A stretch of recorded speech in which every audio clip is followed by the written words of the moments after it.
नमस्कार। आज बात करते हैं एक ऐसे कमाल के लेकिन एकदम सिंपल आइडिया की जो सोलर पैनल की परफॉर्मेंस को कई गुना बढ़ा सकता है। कभी कभी ना सबसे बड़े सवालों के जवाब कॉम्प्लेक्स इंजीनियरिंग में नहीं बल्कि सीधी सादी समझ में छुपे होते हैं। सुनने में थोड़ा उल्टा लगता है ना कि जिस सूरज से सोलर पैनल को ताकत मिलती है वही उसकी सबसे बड़ी कमजोरी भी बन जाए। पर सच में यही सोलर एनर्जी के सामने सबसे बड़ी मुश्किलों में से एक है। चलिए जरा इस पहेली को समझते हैं। तो होता क्या है, सोलर पैनल्स सूरज की रोशनी को बिजली में बदलते हैं, ये तो हम सब जानते हैं। लेकिन इस प्रोसेस में वो बहुत ज्यादा गर्म भी हो जाते हैं और बस यही गर्मी इनके लिए एक बड़ी प्रॉब्लम बन जाती है। तो इसका असर क्या होता है? देखिए, जैसे ही टेम्परेचर 25 डिग्री सेल्सियस से ऊपर जाता है, हर 1 डिग्री बढ़ने पर सोलर पैनल की एफिशिएंसी मतलब बिजली बनाने की क्षमता करीब ½ % कम हो जाती है। अब सोचिए, एक तेज गर्मी वाले दिन ये आधा % जुड़कर कितना बड़ा नुकसान कर देता होगा। अब ऐसा नहीं है कि इस गर्मी की प्रॉब्लम को सॉल्व करने के तरीके नहीं हैं, तरीके तो कई हैं। पर दिक्कत यह है कि वो या तो बहुत महंगे हैं या बहुत कॉम्प्लिकेटेड हैं, और तो और उन्हें चलाने के लिए अलग से एनर्जी लगती है। जैसे कि हीट सिंक लगाना, पंखे लगाना या फिर पानी स्प्रे करने के कॉम्प्लेक्स सिस्टम्स बनाना, सब कुछ ट्राई किया गया है। लेकिन इन सब में एक कॉमन प्रॉब्लम है, खर्चा बहुत है, एनर्जी अलग से लगती है और सबसे बड़ी बात, इनमें साफ पानी इस्तेमाल होता है जो कि खुद एक बहुत कीमती रिसोर्स है। तो फिर रिसर्चर्स ने एक नया सवाल पूछा, क्या कोई ऐसा तरीका हो सकता है जो सस्ता भी हो, भरपूर मात्रा में मौजूद भी हो और जिसे चलाने के लिए बाहर से कोई पावर भी न देनी पड़े? और यहीं से दिमाग में आया समुद्र के पानी का आइडिया। और इस एक्सपेरिमेंट की खूबसूरती इसकी सादगी में ही है। देखिए, एक तरफ है एक नॉर्मल सोलर पैनल और दूसरी तरफ उसी पैनल पर बस कांच की कुछ पट्टियां चिपका दी गई ताकि उनके बीच में समुद्र का पानी रुक सके। बस, कोई पंप नहीं, कोई मशीन नहीं, सब कुछ अपने आप। ये काम करता है एक बहुत ही सिंपल साइंटिफिक प्रिंसिपल पर, जिसे कहते हैं पैसिव इवेपोरेटिव कूलिंग।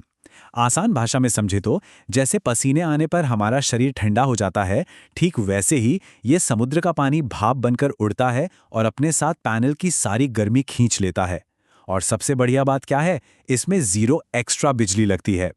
पर एक सवाल था, समुद्र के पानी की कितनी मोटी लेयर इस्तेमाल की जाए, न बहुत ज्यादा न बहुत कम। तो यहीं पर रिसर्चर्स ने एक तरह का गोल्डीलॉक्स एक्सपेरिमेंट किया, ये पता लगाने के लिए कि कौन सी गहराई एकदम सही है।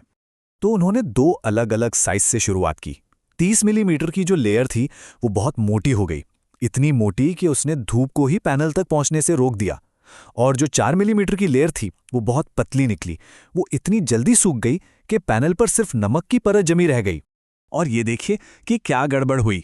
इस तस्वीर में साफ दिख रहा है कि 4 मिलीमीटर वाली लेयर के सूखने के बाद पैनल पर कैसे नमक की पपड़ी जम गई है। अब ये नमक सूरज की रोशनी को ब्लॉक कर देता है, जिससे पैनल की परफॉर्मेंस और भी गिर जाती है। ये चार्ट तो पूरी कहानी ही बता देता है। 30 मिमी वाली लेयर ने तो एनर्जी प्रोडक्शन को 42% तक गिरा दिया। 4 मिमी वाली लेयर ने भी 12% का नुकसान किया। लेकिन फिर 5 मिमी वाली लेयर के साथ कुछ कमाल ही हो गया। एनर्जी प्रोडक्शन में करीब करीब 9% का उछाल आया। मतलब 5 मिलीमीटर की लेयर ही वो गोल्डीलॉक्स डेप्थ थी, एकदम परफेक्ट। ये इतनी गहरी थी कि जल्दी सूखती नहीं थी और इतनी पतली थी कि धूप को रोकती भी नहीं थी। बिल्कुल सही बैलेंस। तो चलिए अब इस कामयाब एक्सपेरिमेंट के जो शानदार नतीजे आए उन पे एक नजर डालते हैं। सबसे पहला नतीजा, टेम्परेचर। 5 मिली समुद्री पानी की लेयर ने पैनल के एवरेज टेम्परेचर को 8.8 डिग्री सेल्सियस कम कर दिया। यकीन मानिए, सोलर पैनल की दुनिया में ये बहुत बहुत बड़ा नंबर है। इसका मतलब ये हुआ कि जिस पैनल को ठंडा किया गया उससे गर्मी दुगनी तेजी से बाहर निकल रही थी। यानी ये टेक्निक गर्मी को हटाने में कमाल की साबित हुई। और आखिर में सबसे जरूरी आंकड़ा, 5 मिलीमीटर समुद्री पानी की वजह से हर दिन की एनर्जी प्रोडक्शन में 8.86% का इजाफा हुआ। सोचिए, ये तो बिना किसी खर्च या एक्स्ट्रा एनर्जी के मुफ्त की बिजली मिल गई। जरा अंदाजा लगाइए, एक बड़े सोलर फार्म पर इसका क्या मतलब होगा। बिना एक भी नया पैनल लगाए लगभग 9% ज्यादा बिजली। तो इन सब का निचोड़ क्या है? निचोड़ ये है कि हमारे पास एक ऐसी टेक्नोलॉजी है जो सस्ती भी है, सस्टेनेबल भी है और असरदार तो है ही। खासकर उन तटीय इलाकों के लिए ये एक गेम चेंजर हो सकती है जहां धूप भी खूब है और समुद्र का पानी भी। ये क्लीन एनर्जी को और भी सस्ता और सबकी पहुंच में लाने का एक जबरदस्त तरीका है। तो आखिर में ये पूरा एनालिसिस हमें एक बड़े सवाल के साथ छोड़ जाता है। क्या हमारी सबसे बड़ी एनर्जी प्रॉब्लम्स का हल कुदरत के सबसे सीधे सादे सॉल्यूशंस में ही छिपा है? यकीनन ये सोचने वाली बात है।